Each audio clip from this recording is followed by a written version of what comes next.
Assalamualaikum warahmatullahi wabarakatuh. Apa kabar teman-teman? Senang sekali hari ini kita bisa bertemu kembali untuk melanjutkan pembahasan soal wawancara yang merupakan salah satu tes untuk seleksi P3K tahun 2023. Sebelumnya kami telah mengupload video tentang pembahasan soal wawancara bagian yang pertama dan kedua. Bagi teman-teman yang ingin melihat kembali atau mereview kembali, atau yang belum sempat menemukan, maka silakan mengklik link yang telah kami lampirkan pada deskripsi video ini. Baiklah, langsung saja kita mulai soal yang pertama. Ketika Anda melihat bahwasanya ada rekan kerja Anda melakukan pelanggaran yang termasuk kategori berat terhadap aturan di tempat kerja Anda, apa yang akan Anda lakukan? A. Melaporkan insiden tersebut kepada atasan atau HR dengan bukti yang sesuai. Melaporkan pelanggaran berat yang dilakukan oleh rekan kerja kita, tapi harus disertai dengan bukti yang sesuai, maka ini bagus. B. Mengajaknya berbicara secara pribadi untuk memahami situasinya. Jawaban ini kita simpan terlebih dahulu. C. Minta masukan dari mentor atau atasan tentang bagaimana sebaiknya menghadapinya. Daripada kita meminta masukan dari mentor atau atasan, lebih baik kita melaporkan langsung insiden tersebut, namun dengan bukti yang akurat. Maka jawaban C kita eliminasi. D. Mencari informasi dari kolega lain untuk melihat apakah mereka juga menyaksikan hal yang sama. Ghibah bentuknya, jadi tidak perlu. Dari A dan B, maka poin 4 itu ada di jawaban yang A. Karena pada jawaban yang B, mengajaknya berbicara secara pribadi itu bagus, namun di sini disebutkan untuk memahami situasinya, bukan untuk menasehatinya atau bukan juga untuk menghentikan pelanggaran berat yang telah ia lakukan. Maka pilihan yang B poinnya 3, adapun poin 2 ada di pilihan yang D dan poin 1 ada di pilihan C. Soal selanjutnya. Anda adalah seorang koordinator dalam tim kerja Anda. Suatu hari, Anda mendengar kabar bahwa salah satu anggota tim Anda sedang mengalami masalah keluarga. Jadi, di sini disebutkan salah satu tim kita mengalami masalah keluarga.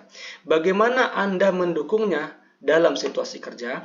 Maksudnya adalah bagaimana kita mendukungnya, namun masih bisa memungkinkan dia untuk bekerja. A. Menginformasikan kepada tim lain agar bisa memberikan dukungan tambahan. Ini bisa kita simpan terlebih dahulu. B. Mengajaknya berbicara dan menawarkan dukungan emosional. Ingat ya, di sini kata kuncinya adalah dalam situasi kerja. Maka ini tidak perlu. C. Menyediakan fleksibilitas dalam jam kerja atau tanggung jawabnya jika diperlukan. Ini sangat bagus, bisa jadi ini yang terbaik poinnya, karena apabila salah satu anggota tim kita mengalami masalah keluarga yang memungkinkan dia untuk membutuhkan fleksibilitas dalam jam kerjanya atau bahkan masalah tanggung jawabnya, maka ini sangat penting sekali untuk mendukungnya dalam situasi kerja walaupun ia sedang dalam keadaan mengalami masalah keluarga. D. Menyediakan sumber daya atau konseling jika perusahaan memiliki fasilitas tersebut. Menyediakan sumber daya atau konseling itu sangat bagus, namun di sini disebutkan jika perusahaan memiliki fasilitas tersebut. Berarti jika tidak memiliki fasilitas tersebut, maka kita tidak akan mendukungnya. Berarti ini jawaban yang salah. Dari kedua jawaban ini, poin tertinggi ada di jawaban C. Kita, walaupun anggota tim kita sedang mengalami masalah keluarga, dia tetap masih bisa bekerja, namun dengan fleksibilitas dalam jam kerja dan tanggung jawabnya. Sedangkan jawaban yang A, poinnya 3. Jawaban dengan poin 2 adalah B, dan yang D, poinnya 1. Soal selanjutnya. Anda telah melaksanakan pekerjaan sebaik mungkin. Namun, ketika mendapatkan evaluasi mengenai hasil kerja Anda yang kurang memuaskan, bagaimana Anda meresponnya? Jadi, di sini disebutkan kalau kita sudah bekerja semaksimal mungkin, namun ternyata kita masih dapat evaluasi yang kurang memuaskan. A. Menerima feedback dengan pikiran terbuka dan bertanya tentang area yang perlu ditingkatkan. Ini bagus ya teman-teman. Setiap kita menerima kritikan, kita berpikiran terbuka, kemudian kita bertanya tentang yang mana yang perlu diperbaiki dan ditingkatkan. B. Melakukan refleksi diri dan mempertimbangkan pelatihan atau kursus tambahan. Wah, ini tidak perlu ya teman-teman. Nah, ini bisa kita lakukan di kemudian hari. Namun sekarang kasusnya adalah yang kita hadapi saat ini. C. Membuat rencana aksi untuk memperbaiki kekurangan tersebut. Apabila kita mendapatkan kritikan, maka kita harus membuat rencana untuk memperbaiki kekurangan tersebut. D.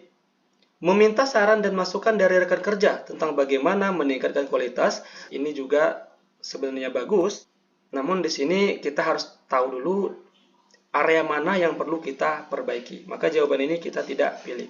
Adapun yang disebutkan untuk memperbaiki itu antara A dan C, dan poin tertinggi ada di jawaban yang A. Sementara yang C itu poinnya 3. Karena tidak disebutkan kita menerima feedback dengan pikiran terbuka.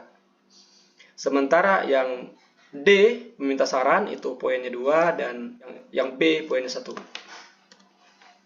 Soal selanjutnya. Dalam pekerjaan Anda ditunjuk sebagai koordinator dalam suatu kegiatan. Untuk memastikan semuanya berjalan dengan lancar, bagaimana strategi yang akan Anda lakukan?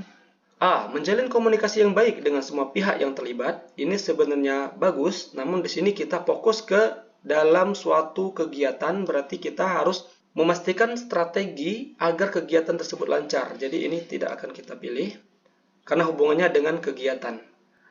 B. Memastikan semua anggota tim mengetahui tugas dan tanggung jawab mereka. Benar, kita harus pastikan semua anggota kita mengetahui tugas dan tanggung jawab mereka tentang kegiatan ini.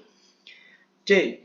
Melakukan monitoring dan evaluasi secara berkala. Ini harus kita lakukan ya teman-teman, agar kita bisa mengetahui sejauh mana perkembangan tentang suatu kegiatan yang kita koordinatori dan bagaimana kita mengatasi setiap masalah-masalah yang timbul. Membuat jadwal kegiatan jelas dan komunikasi secara reguler dengan anggota tim, maka ini jawaban yang sangat tepat. Karena dengan jadwal yang jelas dan komunikasi yang intens, yang reguler, maka ini harapannya bisa membuat kegiatan yang kita koordinatori berjalan lancar. Maka poin tertinggi pada pilihan jawaban ini adalah pilihan D. Sementara pilihan yang B, poinnya 3. Dan untuk melakukan monitoring, ini kita lakukan setelah kita memastikan semua anggota tim kita mengetahui tugas dan tanggung jawabnya. Maka pilihan yang C, poinnya 2. Adapun yang A, poinnya 1. Soal selanjutnya. Di dalam bekerja, Anda dihadapkan dengan banyaknya tugas yang deadline secara bersamaan. Bagaimana Anda menjaga konsistensi dalam pekerjaan Anda? A. Delegasikan beberapa tugas kepada rekan kerja yang sesuai. Membagi-bagi tugas pada beberapa rekan kerja kita yang sesuai, ini bagus untuk mempercepat banyaknya tugas yang deadline. B. Secara rutin berdiskusi dengan atasan atau tim tentang kemajuan pekerjaan. Ini sepertinya tidak perlu, karena ini kata kuncinya adalah deadline, mana tugasnya banyak lagi, maka ini tidak perlu kita rutin berdiskusi, tapi kita fokus kepada menyelesaikan tugas-tugas yang deadline ini. C. Menggunakan teknik manajemen waktu seperti teknik Pomodoro, ini juga tidak perlu. D. Membuat daftar prioritas dan mengikuti jadwal yang telah ditentukan. Nah, ini jawaban yang terbaik. Dengan kita membuat daftar prioritas dari banyak tugas yang deadline, maka ini sangat penting. Di antara A dan B, maka poin tertinggi ada di D. Kenapa? Karena pilihan yang A akan membebani rekan kerja kita yang bisa jadi berpotensi mengganggu pekerjaan teman kita yang mungkin juga banyak dan juga deadline. Maka jawaban terbaik adalah pilihan D, sementara pilihan A poinnya 3. Adapun poin 2 ada di jawaban C dan poin 1 ada di jawaban B. Soal selanjutnya. Anda adalah seorang koordinator dalam suatu tim kerja. Pada saat pelaksanaan rapat, Anda mendapatkan perbedaan pendapat yang cukup tajam di antara anggota tim Anda. Bagaimana Anda menangani perbedaan pendapat yang tajam dengan anggota tim Anda untuk mencapai kesepakatan? A. Mendengarkan argumen mereka dengan penuh perhatian dan empati. B. Jika diperlukan, melibatkan pihak ketiga untuk mediasi. C. Mencari solusi win-win yang dapat diterima oleh kedua pihak.